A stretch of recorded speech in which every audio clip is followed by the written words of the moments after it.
అమెరికాలో నాయకులకు చిరాకు తెప్పించే పని చేస్తున్నారు. పాలస్తీనా నుండి బ్రతుకు తెరువు కోసం వచ్చినటువంటి వాళ్ళు అమెరికాలో బ్రతుకుతూ ఇప్పుడు అమెరికాలో ఉన్నటువంటి ప్రజాప్రతినిధులకు వ్యతిరేకంగా ఉద్యమాలు చేస్తున్నారు. ఎట్టి పరిస్థితుల్లో ఆ ఉద్యమాలలో కారణమవుతున్నటువంటిది ఏంటంటే పాలస్తీనాకు సంబంధించినటువంటి వ్యవహారాలు. పాలస్తీనా వాళ్ళు ఏమేం చేయాలన్నట్టుంది వీళ్ళు డిసైడ్ చేసేస్తున్నారు.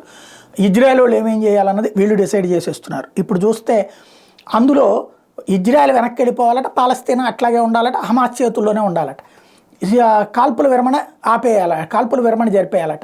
అదే సందర్భంలో ఇజ్రాయెల్ మీద జరిగిన దాడిని మాత్రం ఖండించరు. ఈ ఎదవలెళ్ళి నాన్సీ పెలోసి ఎవరైతే అమెరికాలో కాస్త సీనియర్ పొలిటీషియన్ ఉందో, మొన్నటిదాకా స్పీకర్గా చేసిందో ఆవిడిని ఇంటి ముందు ధర్నా చేశారు. ఆవిడికి ఊరుకుంటుందా? మండింది. వచ్చి ఆ ఉద్యమకారులతో సీజ్ ఫైర్ చేసేది ఏంది, కాల్పుల విరమణ చేసేది ఏంది, వాళ్ళ దేశం మీదకి జరిగితే అంటూ వాగ్వివాదానికి దిగింది. అందుకు వాగ్వివాదానికి ముందుకు వచ్చిన ఒక ఇద్దరు రెండు తన్నింది. ఆ తన్నిన దాంతో ఇప్పుడు ఆ వీడియోలు వైరల్ చేస్తూ నాన్సీ పెలోసికి వ్యతిరేక ఉద్యమాన్ని చేపడుతున్నారు.